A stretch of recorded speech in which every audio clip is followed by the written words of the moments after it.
Let excellence become your brand. When you are excellent, you become unforgettable. That is a quote by Oprah Winfrey.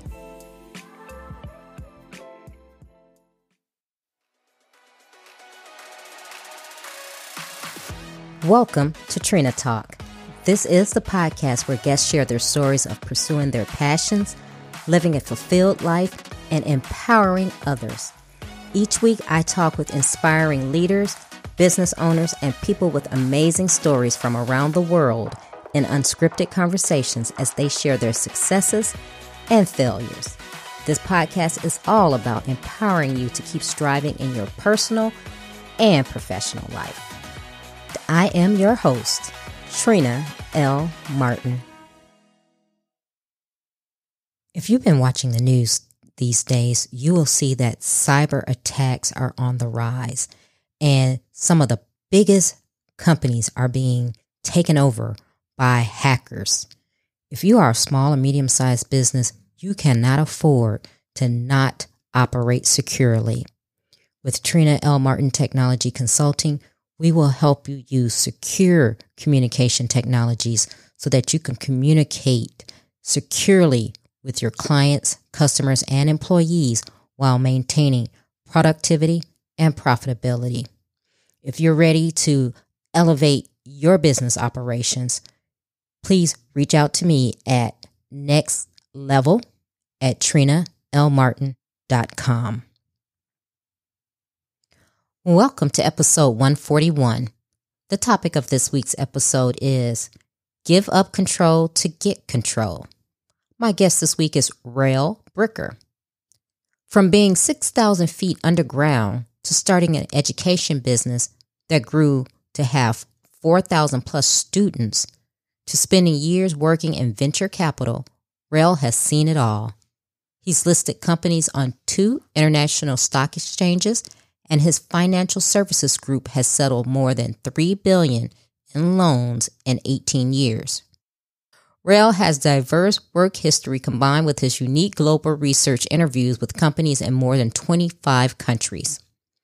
With over 30 years as a serial entrepreneur, Rael helps businesses succeed by delivering a series of dynamic talks on building businesses by thinking outside the box. Rael has been presenting for many years on business, culture, finance, investing, diversity, and ethics. The learning is best practice combined with practical experience in achieving business excellence. Hi, Rael. Welcome to Trina Talk. I'm excited to have you on. It's great to be here from the west coast of Australia. Great. I am just excited. You're an author, you're an entrepreneur. You have several degrees. We were just talking before we went live, and you were saying that you're a bit of a tech fanatic, just like I am. So we have some things in common. But how I like to start off the show is I like to ask people, so tell the listeners who you are and how you got to be the Rael that you are today. So who am I? I'm a serial entrepreneur, but who's driven by a simple philosophy that came from my late father. Now, his philosophy was one day when he retires, he wants 40 years experience, not 1 year 40 times over. And I guess he died too young. He died when he was 59, and he never got to retire. But philosophically, that was something he said to me in my teens, and I embraced that. I wanted every year to be different. You know, you go out, you grab things, you do things, not because it's a bright, shiny object, just because it's something that builds your character and makes you a better person. And so, and at this point in my life, it's about being driven by helping other people, by seeing the lights come on their eyes, by seeing them join the dots, by going, that makes a lot of sense. And that's what drives me today after, 30 plus years of building businesses on 2 continents. Wow. So we're going to get into all of that, but I'm looking at your background. It's very lively, very colorful. You got the hats, you got the different sayings Wooden there, blocks? Yeah. thoughts. Tell me a little bit about what's going on back there and tell us whether that's a virtual background or not. No, that's a real background behind me. So the hats on the top are for Debono 6 hats. So I do a lot of training work, and we want Debono 6 thinking hats where to control the flow, you have 6 different hats and you hand them out to people. I haven't done it since COVID, so I'm not 100% convinced about passing hats between people's heads in the new world. We haven't worked that out yet. But yes, I did a lot of work in the Debono 6 thinking hats. And so when someone has a problem, each hat represents a different person, has to ask different types of questions or give different type of information to them.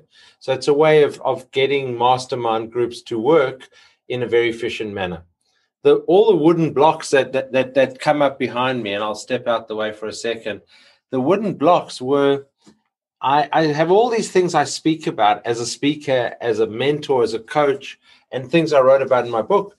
And I couldn't explain it to people. I was struggling to explain how all this fits together under this theme of something called business excellence. What makes businesses better? And as a side, why excellence? Because we can never be perfect. So we can only be on the journey to being the best we can be, which is excellent. And anyway, I was sitting in a coffee shop one Saturday morning, and I was drawing on my laptop. You're a tech person, so I love the fact that, flip over the screen, sit there with a pen, get creative. And I started drawing a house. My engineering background kicked in, and I started drawing a house. And I started trying to fit the pieces of what I speak about into this house. And I looked over at a table 3 or 4 tables away, and there was a kid, couldn't have been more than 5, playing with wooden blocks and building a house out of wooden blocks. And you have these aha moments in your life. And I went, if that kid instinctively understands that you can put foundations in, you can put walls in and a roof, then why can't I use that model to explain what I do to people?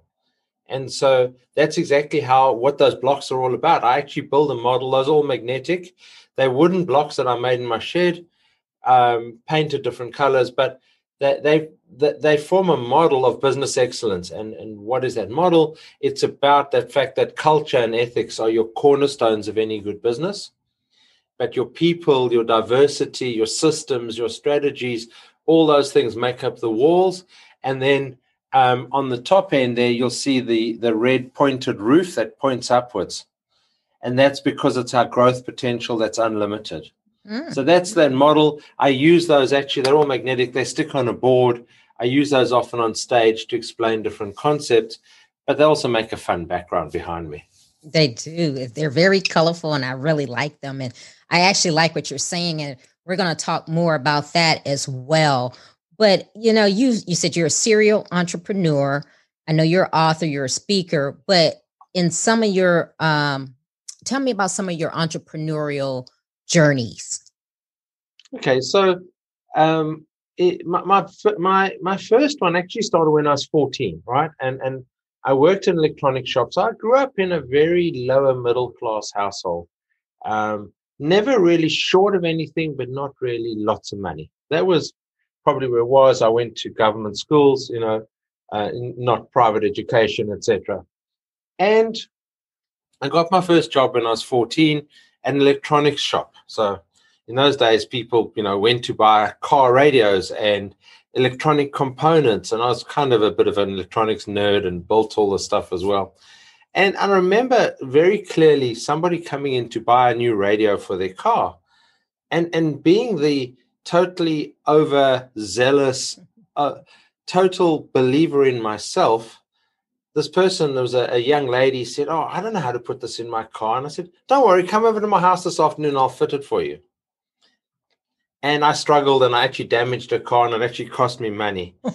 And I realized at that point that I needed to be an entrepreneur. I love that entrepreneurial feeling of business, but that whatever I did had to be in my head, not my hands. and even though today I have a shed full of power tools and I do a lot of creative stuff with wood and carving and stuff, but it's not craftsman quality. It's quality enough for me and my wife to display around our house. And so But I knew early on in my entrepreneurial journey that it had to be head driven, not heart, not hands driven. So that's my first real venture started the year Nelson Mandela was released. Okay. So my wife and I share a very special time with Nelson Mandela, even though the late Nelson Mandela never knew that. And I'll explain what that is. On the 11th of February, 1990, at 4 p.m. in the afternoon, Nelson Mandela walked free from jail after 27 years. On the 11th of February, 1990, at 4 p.m. in the afternoon, we got married.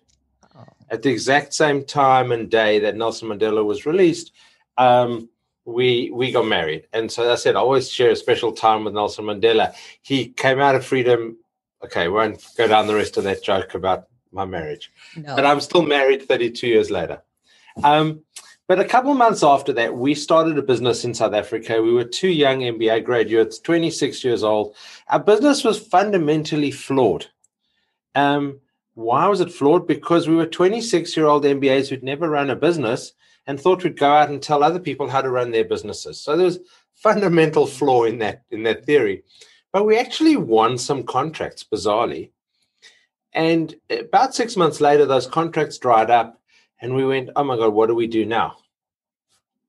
And we were working with a place called the Institute of Marketing Management, who ran a diploma course. Now, put that into an American context, almost like a junior college type of arrangement, where students could go and do a diploma, which was equivalent to a degree or a junior degree. They said to us, look, you guys are so well qualified, why don't you start teaching our course? And we thought, God, we've got nothing to lose. We may as well do it. And hence the name of my book, Dive In and Adjust Your Course While You're Moving, because that's exactly what it is. It's about just diving in and doing it. So we started this college, and we had probably not even understood the hunger amongst the majority Black population in South Africa for an education. We hadn't even thought through that as young white South African males. We didn't actually understand this hunger and need in South Africa until we got into the business. And then suddenly these students were arriving at our door, clutching a piece of paper. And that piece of paper was their graduation certificate from their final year at school with a 35% aggregate mark. Now, I don't know what that would be in a GPA, but it would be a very low GPA. Okay. And these students were arriving at our door, clutching this and going, we want an education. Nelson Mandela's released. There's going to be fair and full and fair free elections shortly. We want to be part of this growth in South Africa, but we need an education. And they'd come out of a terrible school system. And so we were in the right place at the right time. And we had 20 students at the end of 1990.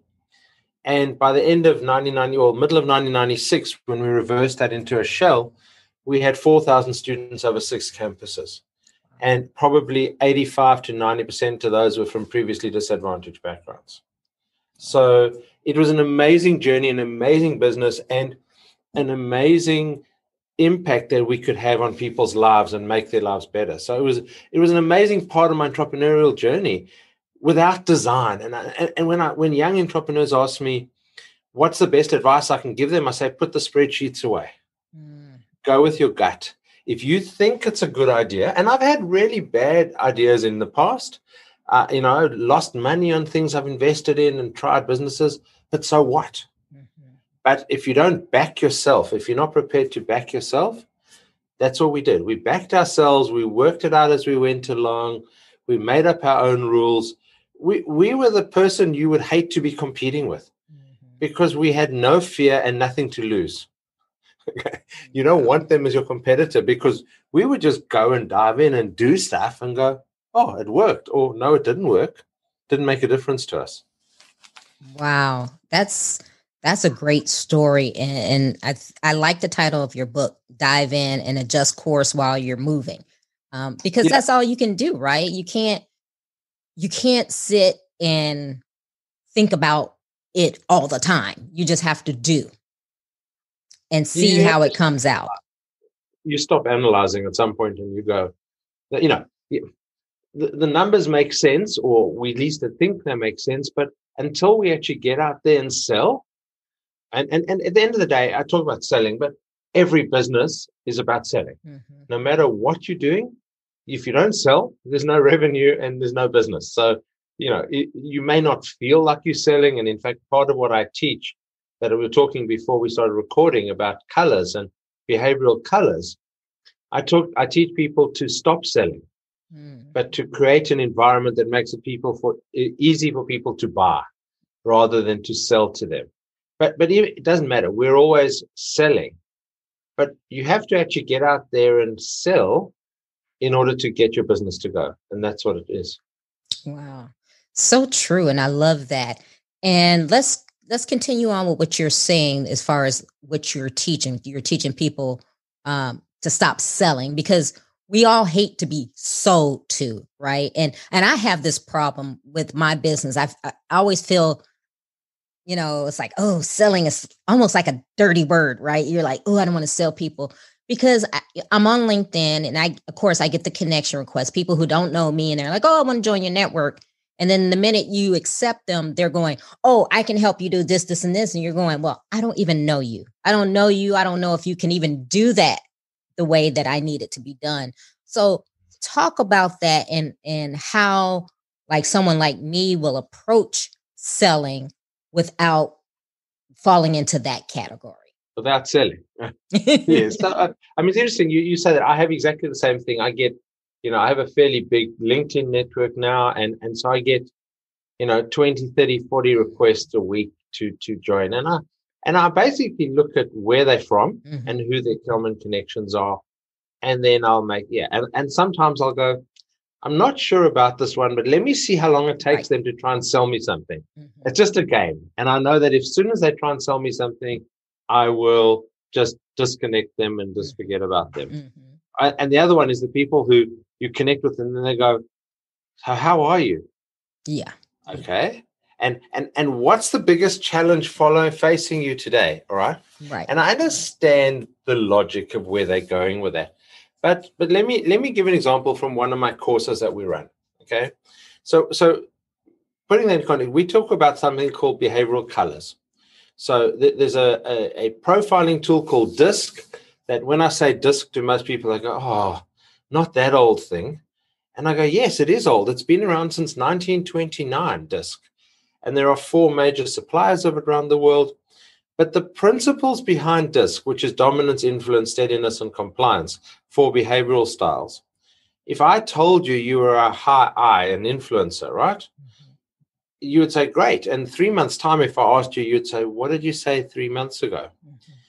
But if I told you that you're a yellow-red combination, you would remember that. Like, people just remember those colors. So that's why we've brought it down into this color world rather than, and that's why also there's a colorful background, but that's why I brought into the color world. Okay. So, and each color that we talk about has a different driver to buy. What is them motivated to buy?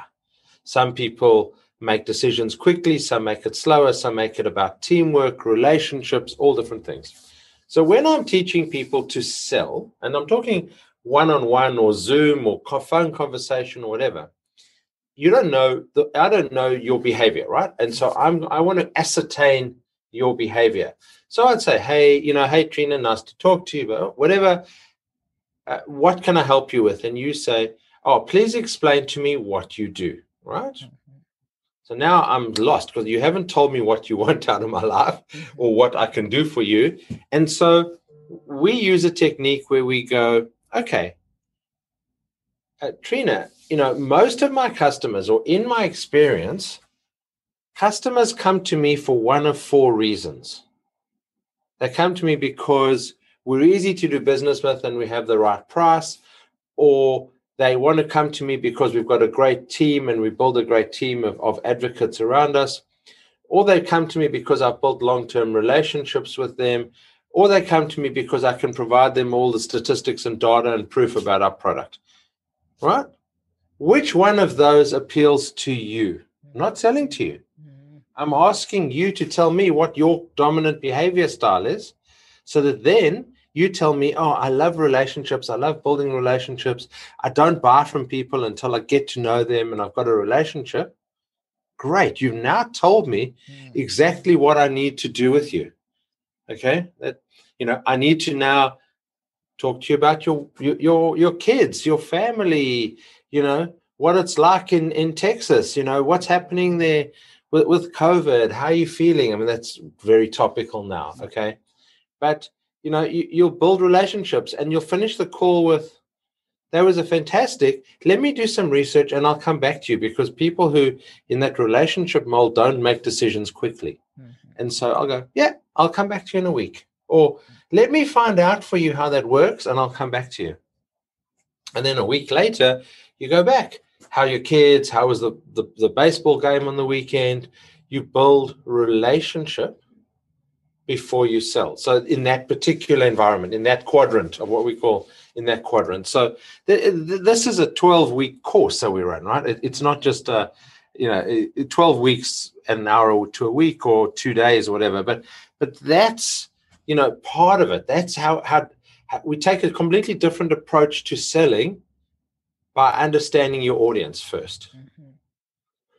How many times have you been into a home open, a real estate agent, and the realtor, you walk in, you say, tell me about this house. And they go, same story. Right. They haven't asked you, have you got, wife, husband, kids, grandchildren, you need a big garden, you don't want, they haven't asked you anything. They've just, same story. Next person, same story. Typical real estate salesman, you want to get out of that mold. Right. Oh, and that makes sense.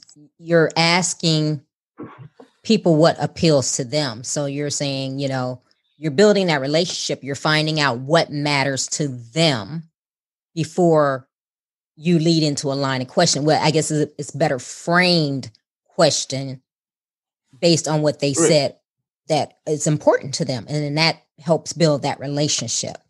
But it's so amazing to me how many people don't do that.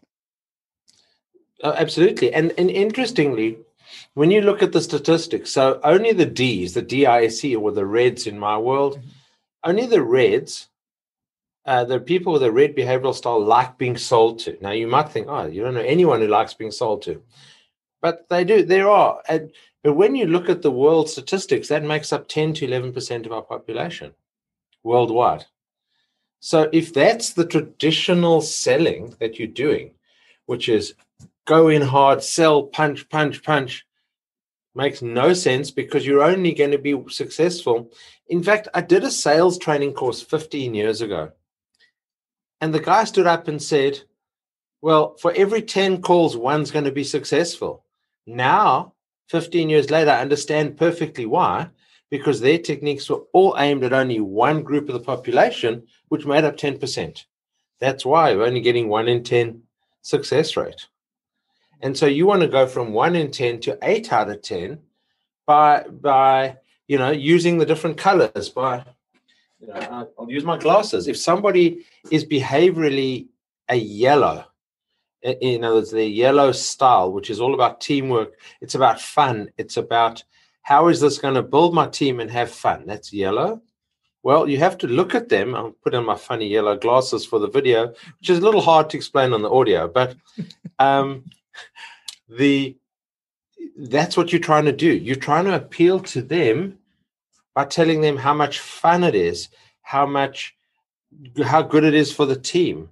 You're not telling them that they have to buy the product. Very interesting. Very interesting. And that would appeal to me as, a lot more than someone just saying, hey, you know what? I got this, and then this, how can I help you?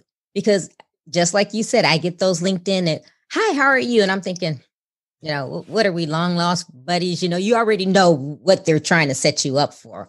So it's like, I don't even answer them. But, and this is another thing that I hate. And you can tell me your thoughts on this.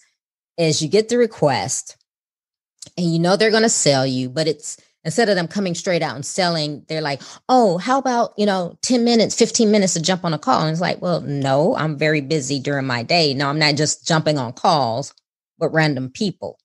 What do you think about that method of selling?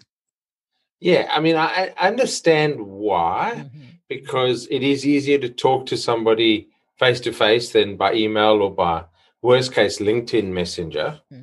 So I understand the logic, but there has to be a compelling reason. So I started a couple of days ago.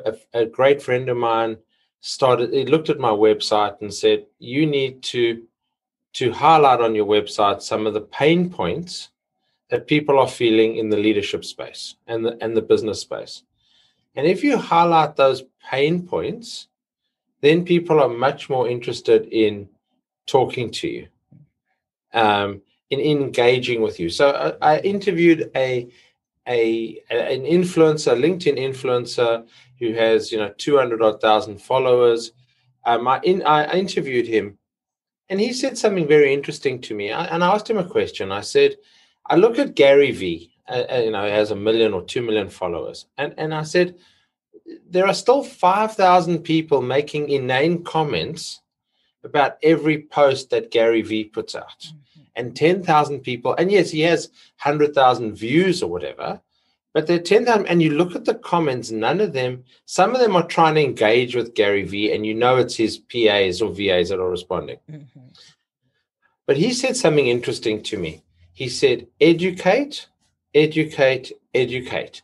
So what he does is interesting. He takes a Gary V article. So Gary V writes a great article.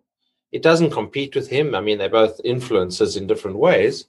And he doesn't just comment. He comments on it because he finds that when he comments, other people want to connect with him if his comment is real. Not just great comment, Gary V, but some intellectual comment. But then he might take that and repost it on social media. Okay? So he reposts it on social media, say on LinkedIn, and then makes a comment of his own why he posted it. So good 500 words on why he posted it, right? And what his view is of that same topic.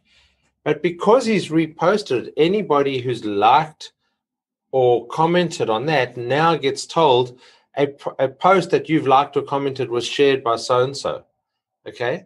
So all he's doing is building interaction. He's not selling them anything at that point.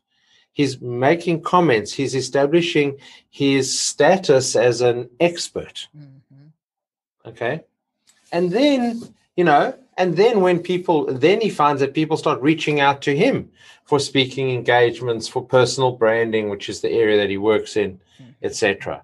Because he's not out there selling. He's mm-hmm. just out there engaging and educating people. I've been accused of being all business, no heart.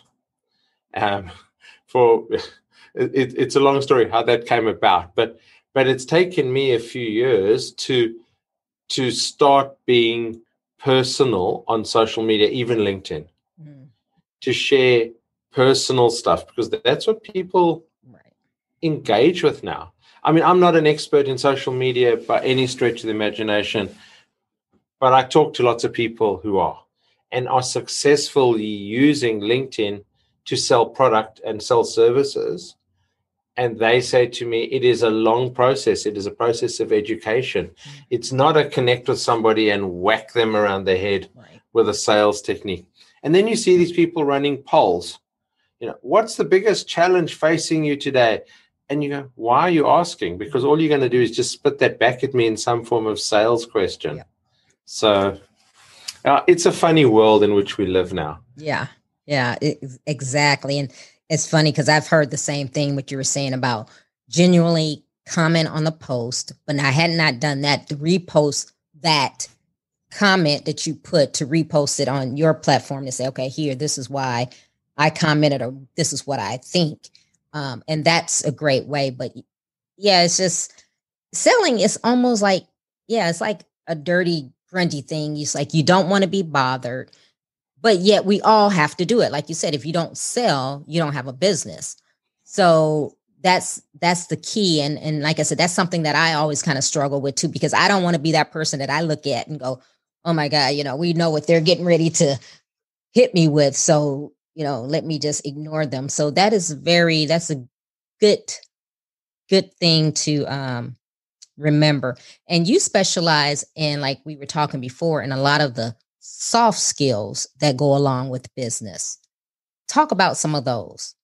Okay, so my two areas or three areas that I work in, I mean those blocks that I mentioned, so culture, ethics, inspiration, diversity, leadership, those are the areas that I work in. And I love talking at tech conference. I mean, I love talking at all conferences because that's what you do as a professional speaker.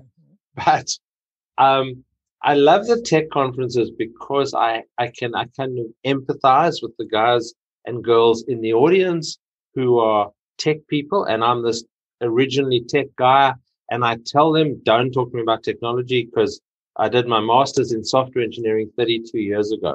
So it's a long time ago. The technology's moved on somewhat. I mean, I love tech. I'm coming to you from my studio, which has 5 screens in front of me.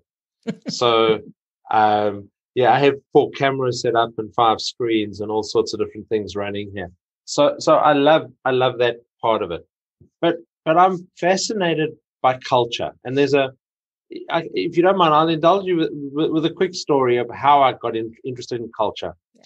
So I worked on the mines at Anglo American. Anglo American was the largest mining company in South Africa and one of the largest mining companies in the world. And the reason I worked there, I got a scholarship from them to do my engineering studies because my parents couldn't afford to send me to university. So the only way I could get there was to get a scholarship. So I worked for them and after graduation because I had to. So I worked underground for about 19 months at 6,000 foot underground, which is a whole different conversation. Then I got a transfer to head office. Now, as a 22-year-old working at the corporate head office, I was a C4 level engineer. What did that mean? It meant I parked in the third parking lot from the office. If I was a D1 level engineer, I would have parked in the second parking lot. Now, I know you were in the military, and so you very much understand that corporate hierarchical structure, okay? And so that was the type of organization. I got there as 22-year-old. The only office was the corner office, which was bizarre because there were people who hated me from the moment I arrived there because I had the corner office. I didn't design it. I didn't yearn for it. I didn't even understand the implication. I just was given it because it was the only office that was free. Anyway, I worked there and I was working on a mine site about 4 hours flying time out of Johannesburg. And Anglo American had their own fleet of private jets. So, which was pretty cool for a 22-year-old to fly in the corporate jet. I drove up to the hangar where our corporate jets flew from, and I parked my car there. And then I suddenly saw these Mercedes-Benz and Rolls-Royce and everything else dropping off these guys in very fancy suits and, highly polished shoes and all that kind of stuff. And they were dropped off by their chauffeurs. And I had driven myself there. I was in jeans and an open neck shirt because I was going to a mine. And these guys were in suits and ties. Get on the plane. I sit right in the back, my first flight. We take off. The pilot puts a head around the cockpit and says, "You can move around now." So I think, well, I'm definitely the youngest person and the most junior in the organization on this plane. And next to me on the floor, because if you know the Citation corporate jet, right at the back, there's a single seat. And there was a little place there for a cooler. Now, depending on the country, in Australia, we call it an esky. In South Africa, we called it a cooler bag. I think in the US, you call it an ice box. Mm-hmm. Okay. There was an ice box with drinks in it. So I got up and I was busy taking drinks out to offer to my fellow travelers, and I got a tap on the shoulder. Now, thankfully, it wasn't the hand of God because I was at 40,000 feet. All right. But it was the senior director of Anglo American. And in South Africa, if you were director of Anglo, you were right up there. You were in the upper echelons of society. And he said to me, "Please don't do that." And I said, "I'm happy to do that." I mean, he still had his jacket on. He didn't even take his jacket off, that kind of guy. Mm-hmm. And he said to me, "No, in our planes, the most senior person has to serve the drinks, not the most junior." Now, you were in the military. Can you imagine people with all the brass on their shoulders serving you a drink? No. Okay. Right. So, and this organization was as structured as the military, but within the confines of the plane, it got turned on its head. And I was 22, and it took me probably to age 30 odd to understand that, to understand how that cultural shift in the plane could apply to companies across the world. And so that shaped my thinking. And every business, so my first business, my education business, by the time we reverse listed it, we had 160 academic staff around the country, over 6 campuses. We had admin staff. We'd built a culture of that didn't have those hierarchies in it. But I always understood there was hope for corporates.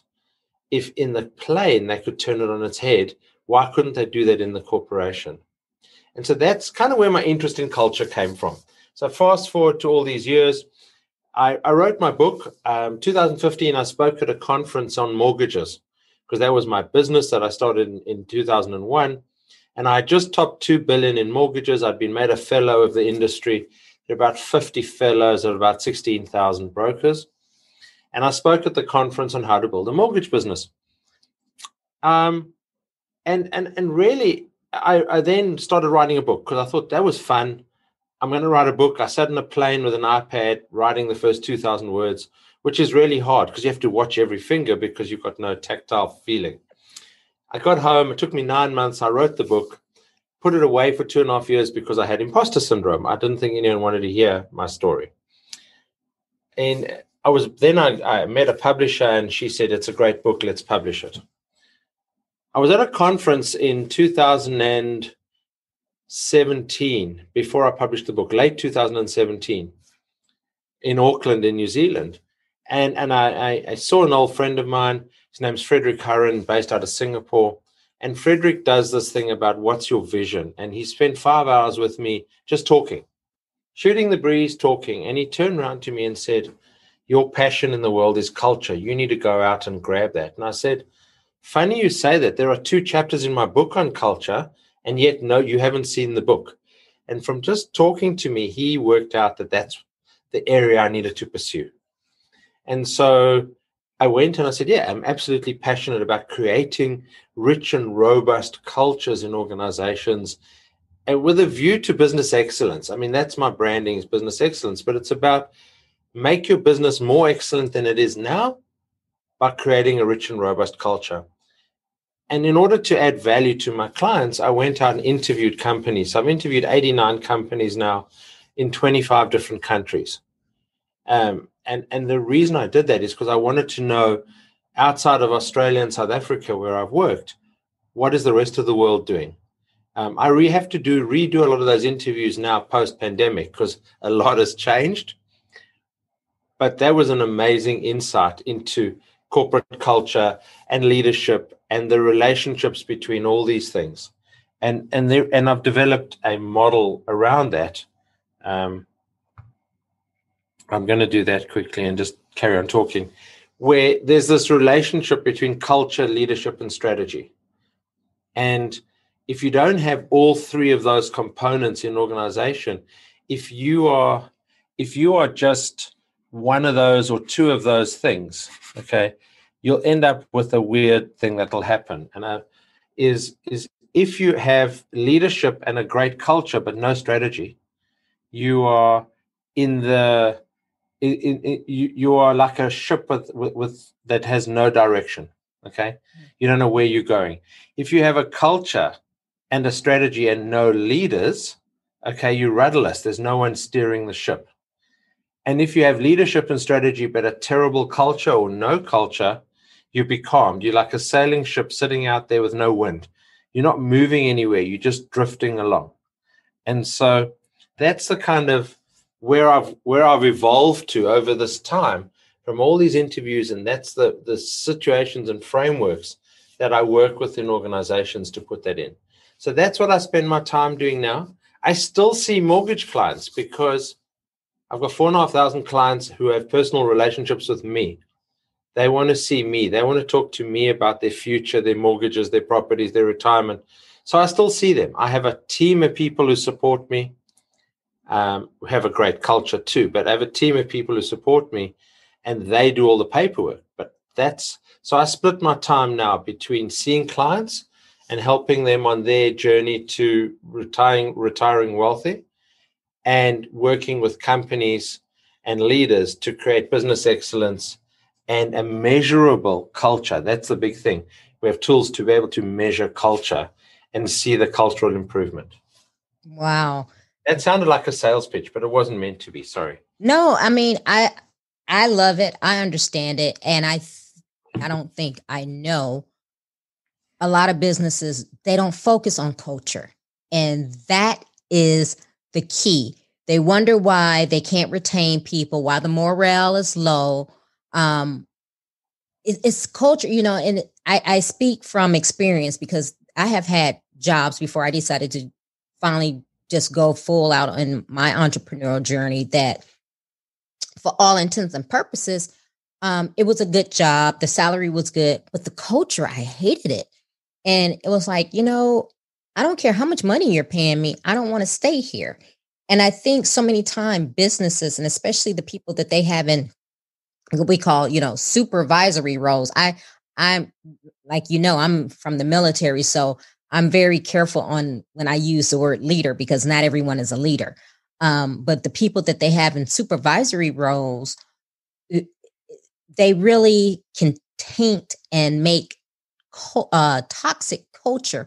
And I think that is what really plays on whether you retain people or whether you're not. And 9 times out of 10, your good people will leave because of that culture. People don't leave because of the job. They leave because of the bad management. Right. I mean, that's, the other thing is I read an article a while ago and I quote it sometimes, but is there a value in an employee's mind to culture? In other words, would somebody on $100,000 a year salary in a toxic culture organization take a $90,000 a year job or an $80,000 a year job to work for an organization with a fantastic culture? And more research is saying absolutely that. Yep. Yeah. I would. Yeah. I mean, there is a number at which you're going to go, no, I can't afford it. Right. But there is a number. There is a number in people's head that says, if I can get a job in that, we'll use Google. I mean, because everyone knows about the bean bags and the hockey tables and the free drinks and whatever. So that was always the employer of choice. And we often use the word Google-esque, companies trying to create a Google type environment in their organization.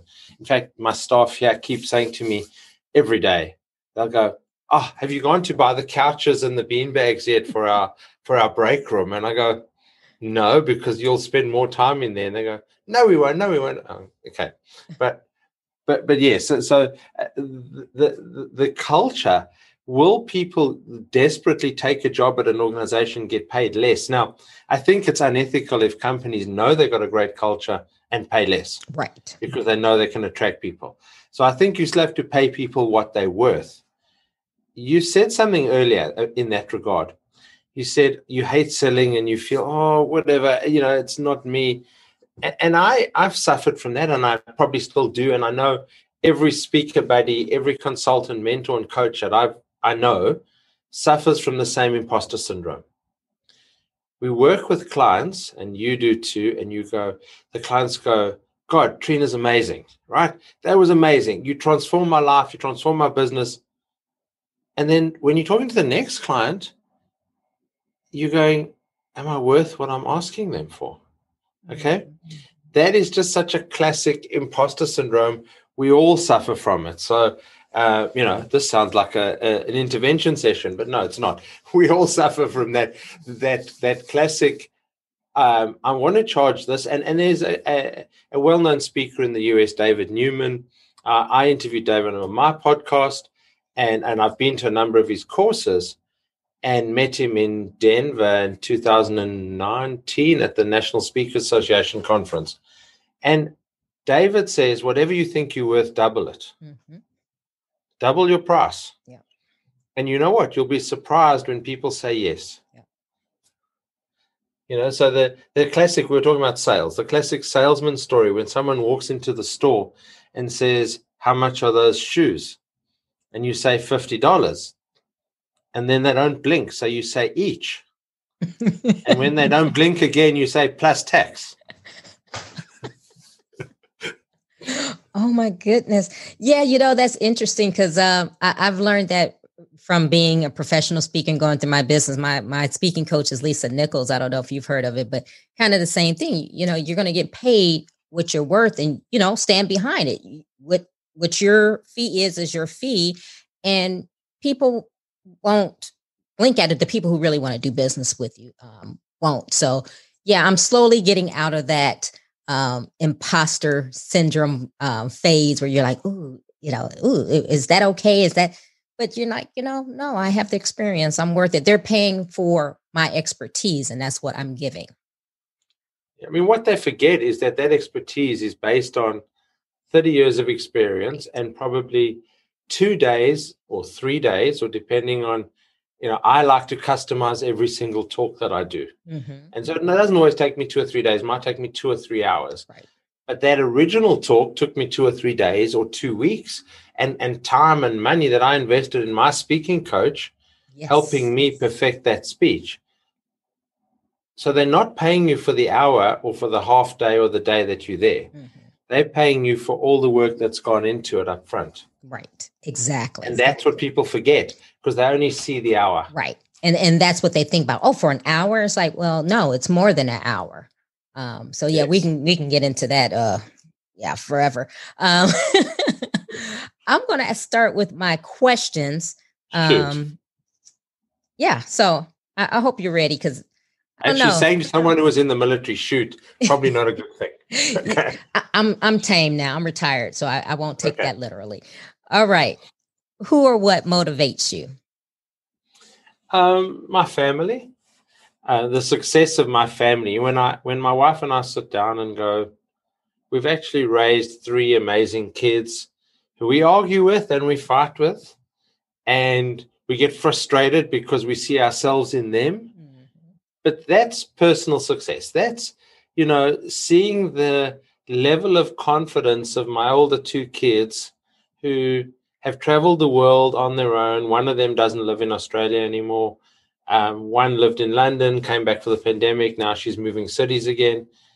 And just the way they're making their own future in their own lives, that's what drives me. I mean, on a business level, as a speaker, I love the big stages. I love being on a big stage and, 1,000 people in the auditorium, and you get the standing ovation, and that's great. But I also love the 20 people in a classroom where you spend 2 or 3 days or 3 months with them, a couple hours a week, and you see change. As much as I love the adrenaline of the big stage, I also am really motivated by seeing change in people, and that you see over time. So the small group facilitation, the small group training is really a lot of fun. As much as it's a lot more work and a lot more time commitment, that it's much more fulfilling because you're really seeing change in people. What demotivates you? What demotivates me?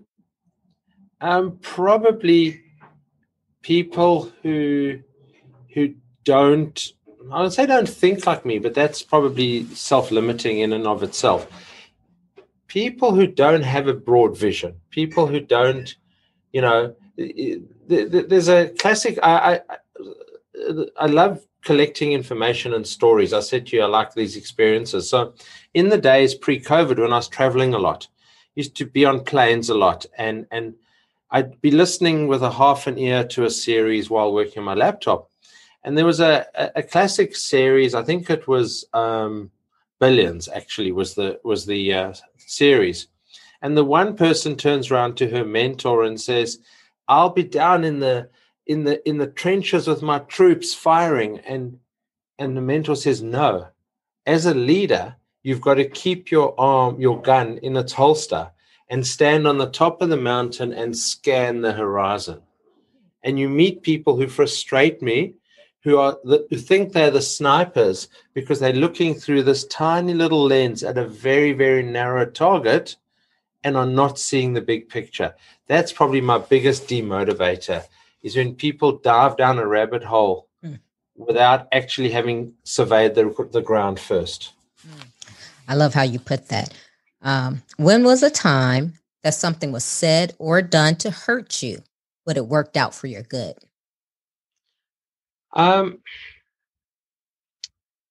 You know what? My mentor, no, he doesn't hurt me, but my mentor will suddenly say, "This is going to sound harsh, but okay." But sometimes it's holding that mirror up to yourself, and so there's not much that phases me. Like really and truly, my wife gets really frustrated with me because a friend will say something in a text, and I'll say, "Yeah, and what? And so what? It's nothing." So nothing really phases me, but there are certain people in the world that I trust to hold a mirror up to me. And so as much as I'll go, damn, that hurt, it actually, I can see it moving me along. So the fact that my mentor turned around and said, "You're all business, no heart" in your speeches, you need to bring more heart onto the stage. That little statement changed the entire way I structure a lot of my keynotes. But I didn't realize, I thought I was being professional and, and imparting all this information. But there was none of me on stage. It was all almost superficial, and I had to bring me onto stage. What is your fear?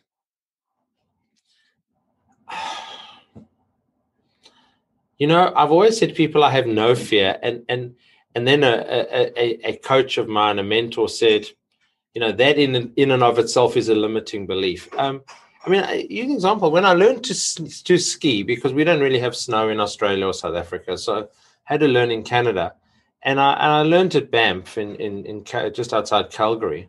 And the day one, I was on the green slopes with an instructor, and day two, I was on blue, and day three, I was on black. Because I just went, what is fear? Like, you always have fear. Standing up on stage, you always have fear. Do I have a great fear? I have a great fear of dying, probably, because I'll think there's still things I want to do in my life. But do I necessarily have a great fear of anything? No. Have things appeared in my life? So I mentioned I worked 6,000 foot underground. I was not claustrophobic at all in my life at those days. Today, as I've got older in my 50s, I've become claustrophobic in certain closed circumstances. Whereas I could crawl in a mine shaft 600, 700 miles high and not feel a thing. But today I've got older, I've got claustrophobic. I went caving with my son. And in certain sections of the cave, I did not feel comfortable. So, do I fear those things? I fear being closed in. That's probably it. I like to see the horizon. I like to see where I am. Is there a time when you wish you had done something that you didn't? Yeah, I think in my book, I say that I sometimes mistake confidence, overconfidence, and arrogance. And I need to actually learn the difference between them. And there were times in my life where probably my arrogance and my ego got in the way of me seeing the opportunity. And there was a particular investment opportunity probably 20 years ago that if I'd taken it, I'd probably be in a different financial position now.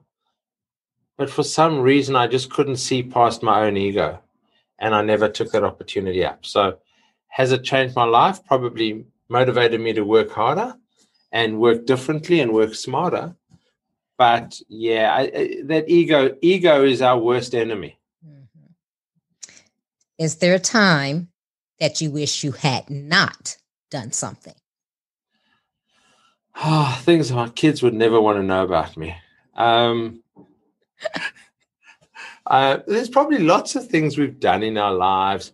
Nothing significant, though. In all seriousness, everything I've done, I've embraced and enjoyed. From getting a pilot's license to doing a course in holistic healing and massage. Do I practice either of those anymore? No. Were they part of what makes me a human being? Probably. But no, nothing ever that I've gone, I should never have done that. Like, I'm probably as much as I'm outgoing and try everything, I still do have a conservative side, which, that little voice on the shoulder that kicks in occasionally. Yeah, that one. What is your definition of success? Being happy. And then we can go into a whole discussion on what's happiness. But being happy. I mean, just it's not about money. It's not about fame. It's not about fortune. It's about, are you happy with where you are on your journey? That's why I talk about excellence as showing up as being the best you can be every day. That's success. You don't have to be. I play sport. I'm 57. I play team hockey. Now that's the stuff with a round ball on the green surface, not the flat thing on the white surface. Okay, just to put that into, so you know what I'm talking about. I still play masters level hockey in with a group of people mostly like myself who've played at state level or better. So good group of guys, good skill set, but I'm probably in the middle of the team in terms of skill. All right. But I'm happy being part of the team and contributing my little bit to the team, because the rest of our lives, we're entrepreneurs. We are it. We're not contributing to a team. Yes, I have a team in our mortgage business, but we're not contributing to the team. We are the team. Whereas that's an interesting side of life. How do you recharge? I exercise, which kind of, it sounds self-defeating, but no, I spend a lot of time exercising. Living at the coast where we have 60 kilometers of coastline. I drove to the studio this morning. It's whatever, 9 a.m. now. I drove to the studio. It's 4 kilometers to the studio and 5 kilometers to the beach. And most times during summer and winter, when it's nice days, I will spend at least one day a week doing a 10-kilometer walk along the beach. Listening to music, listening to a podcast, or not listening to anything.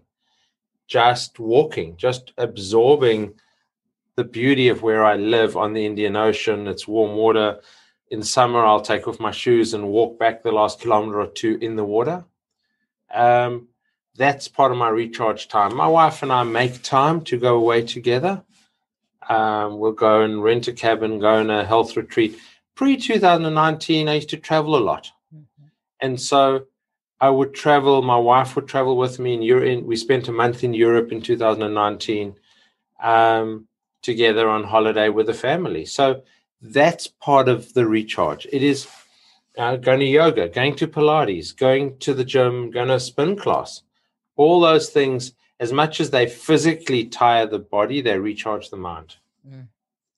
What are you awesome at? Everything? No, I'm not awesome at everything.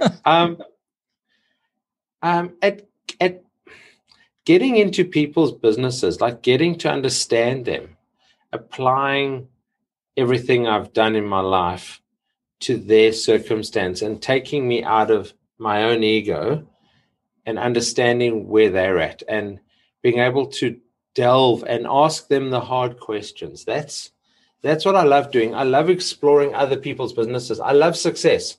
I love other people's success and being a part of other people's success. And so that's what I love doing. That's what and I'd like to think I'm awesome as a father and husband, but that's up to other people to comment on that. What legacy do you want to leave? I want my kids, and two of them are following in my footsteps already. I want to give my kids the best education that they can ever get, because I think, I'm not saying that education is the be all and end all of everything. And I know you also did an MBA at one point, but I think an education teaches us to think. And when we can think, we can apply our knowledge to anything we want. And so 2 of my 3 kids are doing master's degrees at the moment in different parts of the world. And that's the legacy. I want to leave a legacy of making a difference in the world. So I've spent 20 years on a community school board, been involved in lots of charities and all sorts of things. And I hope that's part of the legacy I leave. It's not just one thing. It's not just, the Bill and Melinda Gates Foundation with billions of dollars in it. That would be nice. That would be fantastic, because you can make change in the world. But as a person, I think it's about the change that hopefully one day I've left the world a better place than when I arrived. Give the listeners one motivational takeaway. It's about Giving up control to gain control. The original working title of my book was Give Up Control to Gain Control. And what did that mean? It meant do the things you're good at and you're passionate about. So, and then give up the control. We're all A-type entrepreneurs, A-type people. We want to control everything down to the font we use in everything and whatever. That's not the point. The point is employ a team around you or get support around you and let you do the things you are good at in work, in life, and in business. So in order to grow your business, give up control of the things you're not good at, but that you know how to do, and empower other people to do that. And by empowering other people, you're helping them grow in the first place, and you're giving yourself the freedom to do what you're good at. That was great. Okay, Rael, tell the listeners how they can connect with you, get your book, book you for speaking engagements, however they want to reach out to you. So Rael at railbricker.com or the railbricker.com website. LinkedIn, I'm very active on. Facebook and Instagram, reasonably. Clubhouse, not so engaged, but I am out there on Clubhouse occasionally. But really, Rael at railbricker.com, and a free download for your listeners. If they go to the railbricker.com website, it's not off a link on the homepage, so they have to listen or see it in the show notes. It'll be railbricker.com/free book, and they can actually download a PDF version of the book Dive In, Lessons Learned Since Business School. Great. And pretty much there's only one Railbricker in the world, thankfully. So it's very easy to find me. And there are about a dozen pages on Google that reference stuff I've done. Wow, Rael, this has been very, very exciting, very inspirational. I love speaking with you. Hopefully we can continue to connect. I'm going to send you a request on LinkedIn, and I won't sell you on anything. No problem.